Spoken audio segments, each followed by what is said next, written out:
तो हेलो मेरे प्यारे प्यारे स्टूडेंट, आप सभी का स्वागत है एक बार फिर से टॉप जीनियस क्लास पे। कक्षा 11th का दोस्तों जो आपका अर्थशास्त्र का पेपर होने वाला है 18 तारीख को, पूरे क्वेश्चन पेपर हमारे पास इजीली आ गया है। तो यहाँ पर से अगर आपने अच्छे तरह से इस पेपर को कर लेंगे तो मान के चलिए आपके 18 तारीख में पूरे पेपर के आपको 80 के 80 नंबर यहाँ पर से मिलने वाले हैं। ठीक है, तो ये आपके 18 तारीख के पेपर का एकदम ओरिजिनल पेपर है दोस्तों। एक एक क्वेश्चन मिला लेना, पूरे क्वेश्चन सेम आने वाले हैं 18 तारीख को। यहाँ पर कक्षा 11 त्रैमासिक परीक्षा 2024-25 18 सितंबर का आपका पेपर होने वाला है। जो वही पेपर क्वेश्चन पेपर हम लेकर आए हैं, अर्थशास्त्र का आपका पेपर होने वाला है। यहाँ पर समय 3 घंटे रहेंगे। निर्देश को आपको पढ़ लेना है। अगर चैनल पे नए हो तो चैनल को सब्सक्राइब कर लेना, क्योंकि पूरे सब्जेक्ट के आपको ओरिजिनल पेपर इस चैनल के माध्यम से मिलने वाले हैं।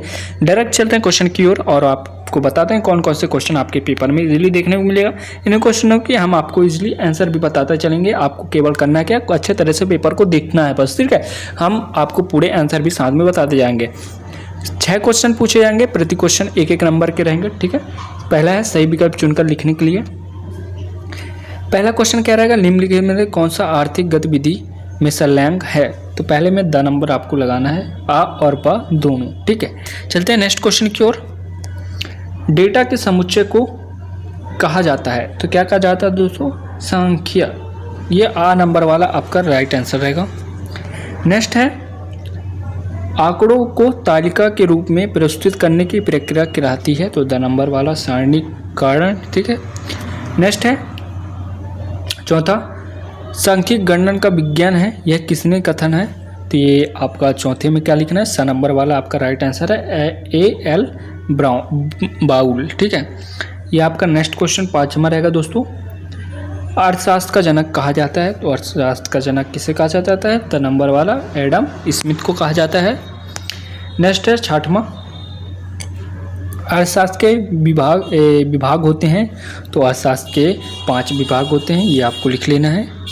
नेक्स्ट है क्वेश्चन नंबर 2, रिक्त स्थानों की पूर्ति करना है। पहला है सांख्यिकी डैश जटिल डेटा, तो यहाँ पर सरल लिखना है, सरल लिखना है इसमें। डैश सभी उत्पादन गतिविधि का आधार है, तो उपभोग लिखना है, उपभोग लिखना है।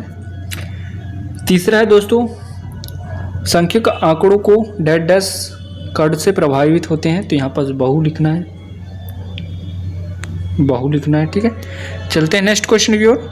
मानव की ज़रूरतों को पूरी करने के लिए साधनों का डैश उपयोग होता है, तो यहाँ पर आपको अपने पेपर से देख लेना है, अपने बुक से देख लेना है इसका राइट आंसर। स्थानीय वर्गीकरण में डैश वृत्ताकार चार बना जाते हैं, तो स्थान पर बनाए जाते हैं, स्थान यहाँ पर लिखना है, स्थान। 6वां डैश वर्गीकरण डेटा विशेषण के अनुसार किया जाता है, तो यहाँ पर लिखना है गुणोत्तम। ठीक है, नेक्स्ट है डैश विधि छोटे आकार की जनसंख्या के लिए उत्पादन है, तो जनगणना, यहाँ पास जनगणना लिखना है। ठीक है, चलते हैं नेक्स्ट क्वेश्चन की ओर। प्रश्न क्रमांक यहाँ पास आपका 3 आएगा दोस्तों। क्या रहेगा प्रश्न क्रमांक 3, सही जोड़ी बनाकर लिखना है, अ और ब को आपको इजीली मिलाना है टेबल। ठीक है, तो पहला है किसान, तो किसान में आपको क्या लिखना है, तो किसान में आपको पहले में लिखना है दोस्तों सेवा प्रदाता, यहाँ पास खा नंबर में आपको लगा लेना है, पहले में खा।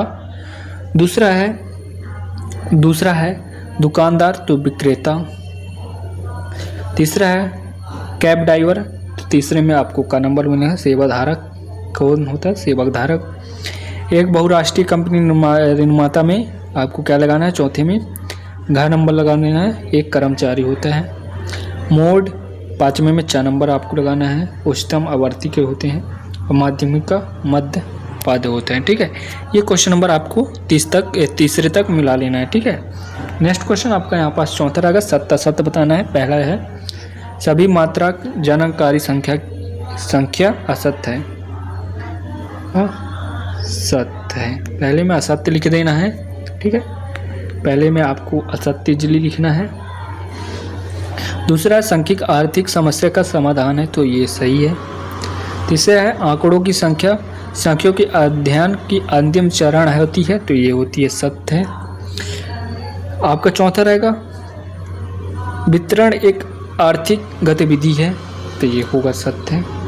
और 5वां है अंक गणित की मध्यम केंद्रीय व्यक्ति का सबसे अधिक इस्तेमाल किया जाने वाला है तो ये सत्य है। अंकगणित की माध्यम एक स्थित मान है तो असत्य है।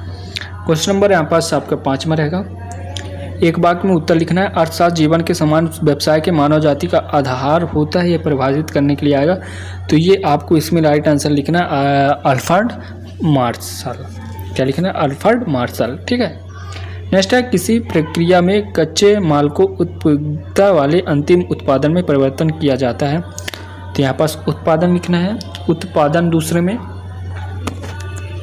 तीसरा है, तथ्यों को सरल और निश्चित रूप से प्रस्तुत करने में क्या सहायक है? तो सांख्यिक। ठीक है, सांख्यिक लिखना है। चौथा है, किन चारों को संख्यात्मक शब्दों में व्यक्त की जा सकती है? तो चौथे में लिखना है मात्रात्मक चार।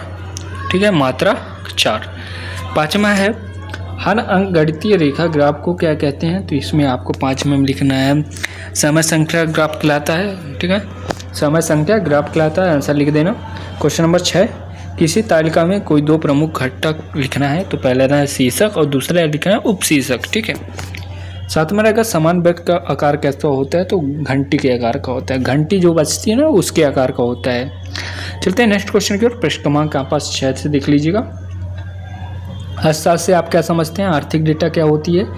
सांख्यिक क्या होती है? उपभोक्ता से आप क्या समझते हैं? बचत क्या है? संख्या में कोई 2 कार्य लिखना है। चलते हैं नेक्स्ट क्वेश्चन। काल संख्या आंकड़ों में चित्रमय प्रस्तुतिकरण की 2 सीमाएं लिखने हैं। एक वर्ष में मानसिक वर्ष के निरूपित करने वाले के लिए प्रकार लिखना है और एक और आधारित प्रभावित करना है। यहाँ पर चार के 2 उदाहरण देना। अच्छी प्रश्नावली के कोई 2 गुण लिखने हैं। नेक्स्ट क्वेश्चन ग्रामर रहेगा दोस्तों। यहाँ पास दूरभाषा समस्या के 2 लाभ लिखना है। यहाँ पर प्राथमिक आंकड़ों 2 विशेषताएं लिखने हैं। नेक्स्ट क्वेश्चन आपका बराबर रहेगा, द्वितीयक डेटा प्राथमिक डेटा से कैसे भिन्न होते हैं? जनसंख्या के उदाहरण सहित परिभाषित करना। अच्छे प्रदर्शित की कोई 2 विशेषताएं लिखने हैं। वर्गीकरण से आप क्या तात्पर्य? ये लिखना है। 2 प्रकार के समान माध्यम से क्या नाम लिखना है? यहाँ पास लिखा है मोड के मुख्य उपयोग को लिखना है। 15वां रहेगा, बहुलक और माध्यम के बीच 2 मुख्य अंतर क्या है? उत्पादित परिवर्तन और पैमाने में परिवर्तन से आप क्या समझते हैं? अन्य एवं समावेशी संख्या में अंतर लिखना है। नेक्स्ट क्वेश्चन की ओर चलते हैं। सारणीय प्रस्तुत के गुण लिखने हैं। वर्ग मध्यमान का अर्थ स्पष्ट करना है। एक अच्छे औसत के विशेषताएं लिखने हैं। यहाँ पास नेक्स्ट क्वेश्चन 18वां रहेगा दोस्तों। माध्यमिका के 4 गुण लिखने हैं। विधा के 2 शिल्प बताने हैं। क्वेश्चन नंबर 19, प्राथमिक समांक एवं द्वितीय समांक में कोई 4 अंतर लिखना है। द्वितीयक समांक किसे कहते हैं? ये लिखना है। नेक्स्ट क्वेश्चन रहेगा क्वेश्चन नंबर यहाँ पास 20, प्रश्नावली की विशेषताएं लिखने हैं। समाजशास्त्र की विशेषताएं लिखनी है। यहाँ पास आंकड़ों पर बारंबारता बनाना है। यहाँ पास देख लीजिए, इनकी बारंबारता आपको बना लेना है। क्वेश्चन नंबर आपका यहाँ पास 22 रहेगा, संख्याओं के महत्व को समझाना है। सांख्यिकी की सीमाओं को विवेचना करना है। और लास्ट रहेगा, चित्र बनाने के समान नियम लिखने हैं और चित्रमय प्रदर्शित की सीमाएं लिखने हैं। तो यहाँ पास क्वेश्चन नंबर अगर आप 23 तक कर लेंगे दोस्तों तो आपके पूरे 80 नंबर यहाँ पास से इजीली मिलेंगे। अगर आपने एक क्वेश्चन भी छोड़ेंगे तो मतलब आपके नंबर कट जाएंगे। तो इन क्वेश्चनों को आपको जल्दी जल्दी कर लेना। 80 नंबर अगर चाहिए तो, और अगर और सब्जेक्ट के पेपर चाहिए तो हमारे चैनल को सब्सक्राइब कर लेना और अपने दोस्तों के साथ शेयर कर देना। हम मिलते हैं आपसे अगली वीडियो में। अब के लिए जय हिंद।